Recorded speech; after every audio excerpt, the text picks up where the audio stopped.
Welcome back. Today we're going to talk about deadlift sticking points and what they are.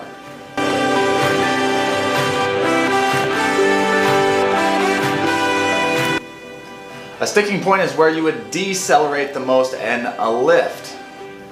This means that while you might fail a deadlift just above the knees, maybe you slowed down or got so loose in the deadlift about your mid-shin area because you were weakest at your mid-shin area. That being said, if you find your weakest point of the lift, let's just say the deadlift in this situation where your weakest point is the mid-shin area or just off the floor, you might incorporate exercises that will help you get stronger in that specific portion of your movement, which will in turn make your entire deadlift stronger. Sticking point number 1, which is off the floor or your mid-shin area. This is a super common sticking point, and my favorite 2 variations for this are deficit deadlifts and pause deadlifts. A pause deadlift is where you're going to set up just like you would for a regular deadlift, and you're going to barely crack that barbell off the floor, maybe about 1 or 2 inches, and you're trying to find what your sticking point is, so you're going to stop and pause in that sticking point. Once you've stopped in that sticking point, you're going to drive all the way up to the top of the deadlift to finish the rep. For the pause deadlift, I do like pausing somewhere around, a full second. A lot of lifters will, they don't even come to a complete stop. So break the floor and come to a complete stop. Again, video recording yourself is a super useful tool where you could actually time the amount of time that you're spending pausing instead of like barely coming off the floor and barely slowing down and then just trying to run right through that range of motion. Being that this would be your sticking point, it is going to be really easy to want to rush these movements. So it is best to kind of slow down and spend time in that area that you suck at, essentially. The second variation I like for that mid-shin sticking point or just off the floor is a deficit deadlift. This allows us to get more work done in that range of motion, so doing extra reps in that range of motion can help strengthen that weakest part of the lift.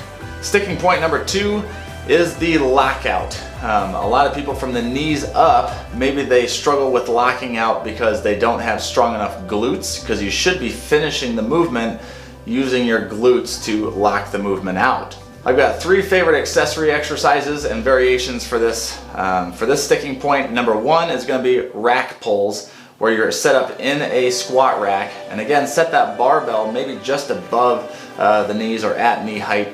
You're trying to find, again, your sticking point and to attack that sticking point. And you're letting that barbell, all of that momentum die in the squat rack. So set the bar down completely every single time, and then you're pulling from a dead stop in that rack pull.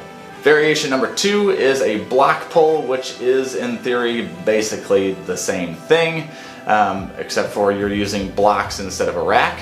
And then an accessory exercise I do like for the lockout is the hip thrust.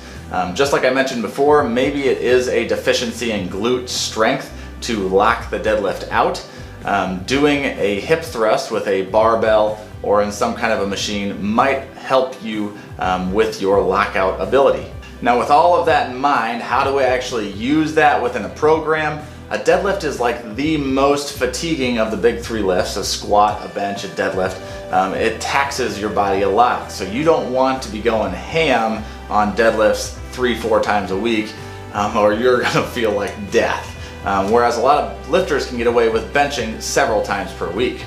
So you might have one regular deadlift day and use your back offsets during that 1 day per week for maybe a couple sets of 3 to 5 reps of these accessory exercises.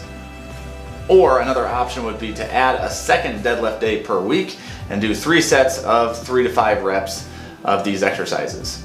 Don't try and crush yourself with these exercises and variations. Really, you are attacking your weakest point. So let's say you can deadlift 500 pounds.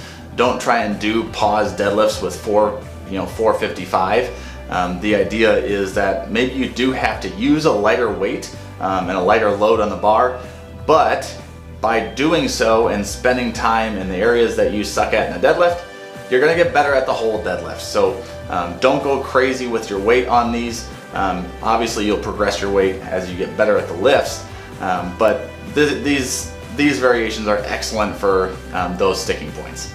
Thanks for watching the deadlift sticking points video. Like the damn video and subscribe online, and we'll see you next time.